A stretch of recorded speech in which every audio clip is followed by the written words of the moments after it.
कर्नाटक राज्यसभा में उपस्थित राजपुरुषों एवं प्रजाजनों, हम अपने पुत्र राजकुमार अश्वघोष की स्वयंवर में हुई सफलता से अत्यंत प्रसन्न हैं।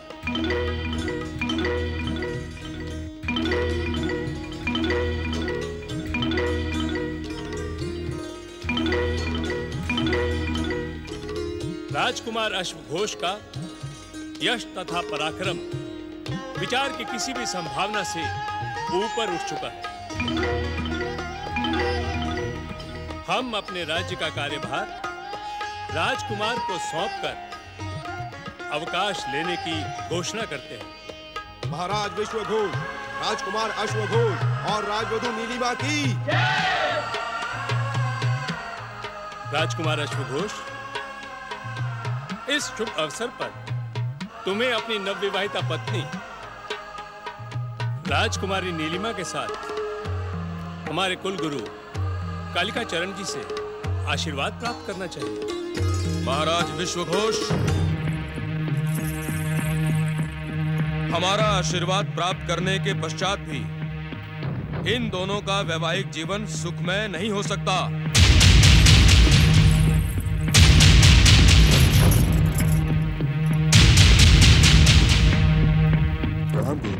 आयुष्मान भव।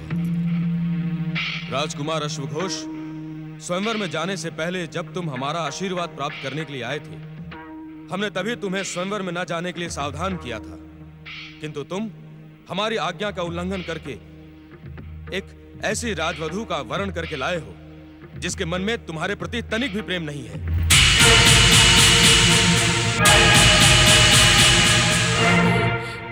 नहीं, ये सब झूठ है। मेरे चरित्र पर मिथ्या आरोप है। जय महाकाली, सच का ज्ञान हमें तुमसे अधिक है। राजवधू नीलिमा, माता महाकाली की इष्ट सिद्धियां हमें प्राप्त हैं। महाकाली की कृपा से संसार में कोई भी ऐसी घटना नहीं जो हमसे छुपी हो।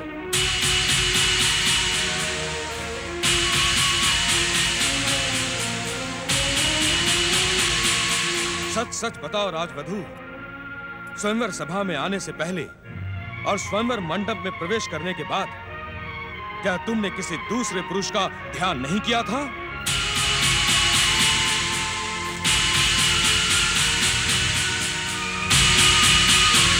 क्या तुम्हें स्वयंवर में वर का चुनाव करने के लिए विवश नहीं किया गया था? क्या तुमने अपने मन में किसी अन्य पुरुष को? स्वामी, ये मेरा घोर अपमान है। इनसे कहिए कि मुझ पर झूठा दोषारोपण ना करें। राजवधू नीलिमा। गुरुदेव, हम अज्ञानियों के अपराध क्षमा करें और अपना क्रोध शांत करें। महाराज विश्वघोष, क्या आज तक हमारी कही हुई कोई भी बात असत्य सिद्ध हुई है? यदि नहीं तो यह सत्य भी आपको स्वीकार करना होगा। बस हम यही कहने के लिए यहाँ आए थे, और हम यहाँ अपनी इच्छा से नहीं, अभी तो माता महाकाली की आज्ञा से आए थे। अब हम जाएंगे। जय माता काली।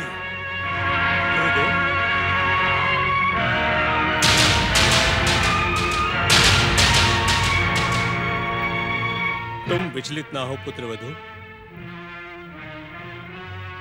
हमारे कुल गुरु कालिका चरण जी का स्वभाव उग्र परंतु हृदय निर्मल है। वो किसी का दुख नहीं देख सकते। हम उनकी सेवा में उपस्थित होकर प्रार्थना करेंगे कि वे तुम्हारे दुख दूर करने हेतु आशीर्वाद प्रदान करें।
गुरुदेव कालिका चरण जी के व्यवहार से हम अत्यंत दुखी हैं देवी नीलिमा,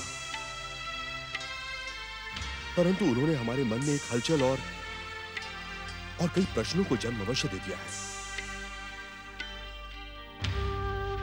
देवी, स्वयंवर का तो अर्थ ही होता है स्वयं की इच्छा से वर का चुनाव। जब आपने अपनी इच्छा से भरी सभा में अनेक राजपुरुषों के बीच हमारा चुनाव किया है, हमारे गले में वरमाला पहनाई है, तो फिर विवशता का प्रश्न कहां उठता है? परंतु राजगुरु कालिका चरण ने किसी पराये पुरुष की चर्चा ही क्यों की? वो तो आज आपको पहली बार मिल रहे हैं और आपके साथ उनका कोई मतभेद भी तो नहीं है। एक बात पूछूं?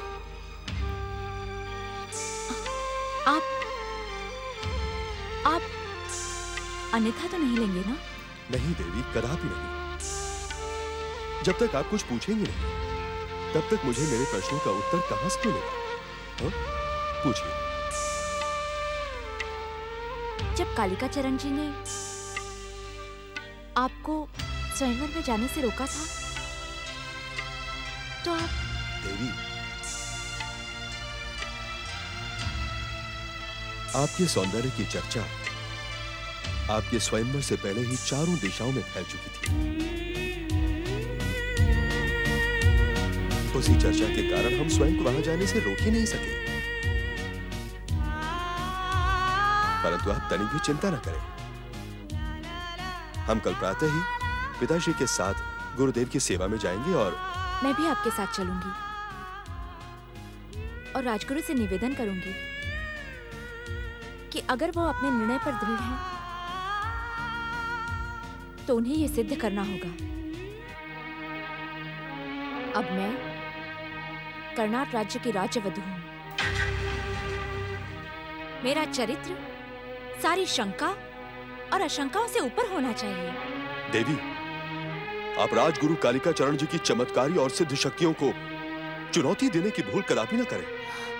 मैं किसी को कोई चुनौती नहीं दे रही हूं राजकुमार, परंतु कर्नाट राज्य की प्रतिष्ठा और आपके सम्मान की रक्षा करने के लिए मैं बड़ी से बड़ी परीक्षा देने के लिए प्रस्तुत हूं। ओम ऐं ह्रीं क्लीं चामुंडाय विच्चे। ओम ऐं ह्रीं क्लीं चामुंडाय विच्चे। ओम ऐं ह्रीं क्लीं चामुंडाय विच्चे। या देवी सर्वभूतेषु चंडी रूपेण संस्थिता, नमस्तस्यै नमस्तस्यै नमस्तस्यै नमो नमः।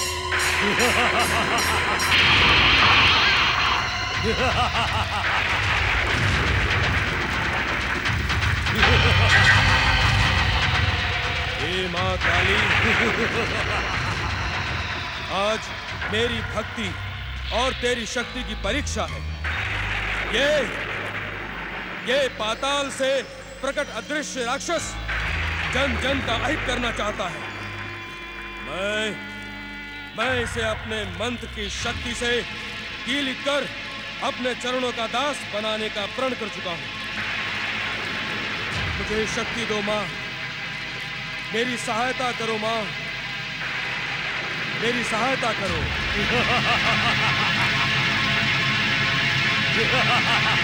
ये पातालवासी दुष्ट राक्षस, तू इस काली का आश्रम से बाहर नहीं जा पाएगा। माता काली की महाशक्ति तुझे खींचकर बांध लेगी और तू हमारी इच्छाओं का बंदी बनकर हमारे आदेशों का पालन करने के लिए विवश हो जाएगा। दुष्ट, मैं तुझे अभी कीलित करता हूं। जय माता काली।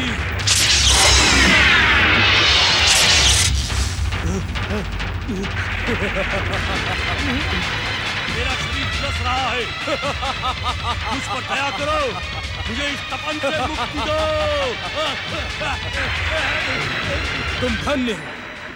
तुम धन्य हो माता काली। तुम्हारा आह्वान करते ही ये दुष्ट पातालवासी राक्षस कीलित और पराजित होकर सदा सदा के लिए तुम्हारा दास हो गया है।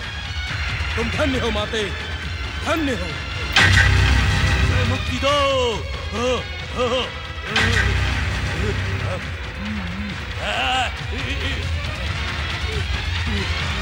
जय मां काली।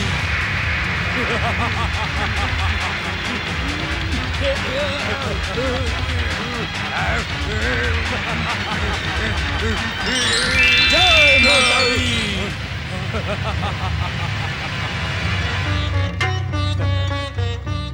मैं आपकी दासता स्वीकार करता हूं गुरुदेव। कहें, क्या आज्ञा है मेरे लिए? तुम्हें हमारी आज्ञा की प्रतीक्षा करनी होगी दुष्कट। आप मेरा नाम जानते हैं? हम तुम्हारे पिता और तुम्हारे पिता के पिता का नाम भी जानते हैं। सुनो, जब तक हमें तुम्हारी आवश्यकता नहीं, तुम हमारे आश्रम के स्तंभ में रहोगे, और जब हमें तुम्हारी आवश्यकता हो, तुम हमारे समक्ष प्रकट हो जाओगे। समझे? जो आज्ञा।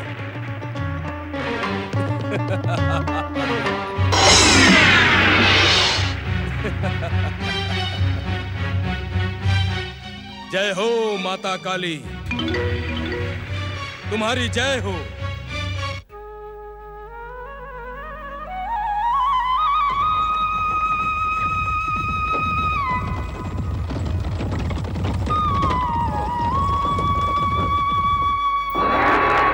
नारायण नारायण नारायण श्रीमन्नारायण। सारथी, रथ रोको।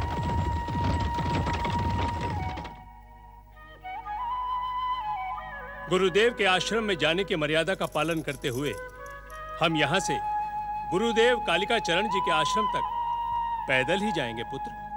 जी पिताश्री, यही उचित होगा। आओ पुत्र।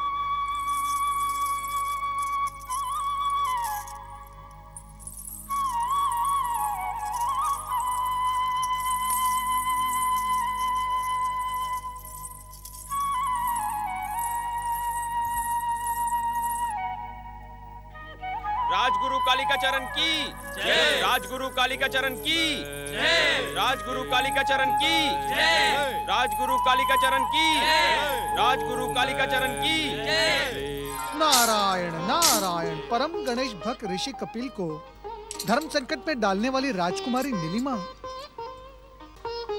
माता महाकाली के भक्त कालिका चरण के आश्रम में। नारायण नारायण। इस बात का पता तो तुम्हें लगा नहीं होगा नारद। चलो। नहीं नहीं नहीं नहीं नहीं नहीं नहीं, गणेश जी की आज्ञा के बिना किसी भी बात में हस्तक्षेप करना उचित नहीं होगा। नारायण नारायण। प्रणाम देवर्षि, आपका निर्णय उचित है। आपको दूसरे के कार्य क्षेत्र में प्रवेश नहीं करना चाहिए। मंगल मूर्ति, यह आश्चर्यकारक दृश्य देखने के पश्चात मैं आपके पास कैलाश आने की सोच ही रहा था कि आप नारायण नारायण। आपकी सोच से पहले ही मुझे आपकी सोच का पता चल गया देवर्षि, इसीलिए आपको तनिक भी कष्ट न करना पड़े, मैं भागा भागा आपकी सेवा में चला आया। नारायण नारायण। मंगल मूर्ति, क्या आप मुझे लज्जित करना चाहते हैं? मैं तो आपका आदर करना चाहता हूँ देवर्षि। तब तो आपको मेरा नहीं, मेरी जिज्ञासा का आदर करना होगा मंगल मूर्ति, और इस बात का ज्ञान तो आपको है ही। नारायण नारायण। हे मंगल मूर्ति, इस महिला को मैंने कपिल ऋषि के आश्रम से निकलते देखा और अभी अभी कालिका चरण के आश्रम में जाते देख रहा हूँ। इसके पीछे रहस्य क्या है? देवर्षि, जो घटना आप देख रहे हैं उससे एक अन्य अचरज भरी घटना का जन्म होगा, और उसी आश्चर्यजनक घटना के परिणाम से एक महान गणेश तीर्थ की स्थापना की भूमिका बनेगी, जिसके सूत्रधार होंगे कपिल ऋषि। नारायण नारायण। धन्य है आप गौरी पुत्र, आप धन्य हैं। आपने तो एक साथ मेरे भविष्य के कई प्रश्नों का समाधान कर दिया। हे मंगल मूर्ति, मैं आपसे कपिल ऋषि के विषय में एक प्रार्थना करना चाहता था। प्रार्थना करने की कोई आवश्यकता नहीं है देवर्षि। कपिल ऋषि की भक्ति अब उस चरम सीमा पर जा पहुंची है जहां वे मेरे दर्शन प्राप्त कर सके। जय जय श्री गणेश। मंगल मूर्ति, यदि आप मुझे आज्ञा दें तो मैं देखूं कि कालिका चरण और इस महिला की भेंट का क्या परिणाम निकलता है। आपका स्वभाव लाख समझाने पर भी बदलने वाला तो है नहीं देवर्षि, क्योंकि घटनाओं के रस का पान